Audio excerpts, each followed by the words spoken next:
Video को like करें और चैनल को सब्सक्राइब करें और साथ ही बेल आइकन के ऊपर क्लिक करें ताकि ऐसी नोटिफिकेशन आपको जल्दी मिलती।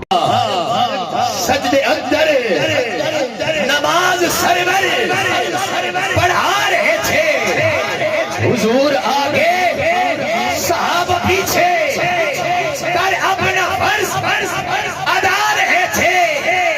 ऐसे माहौल में हुसैन घर से आ रहे थे, पुश्ते नबी पे बैठ कर जमाने को ये बता रहे थे, मिलेगी जन्नत, पिएगा कौसर, जमाने में उसको चैन होगा, नमाज उसकी कबूल होगी कि जिसके दिल में हुसैन होगा।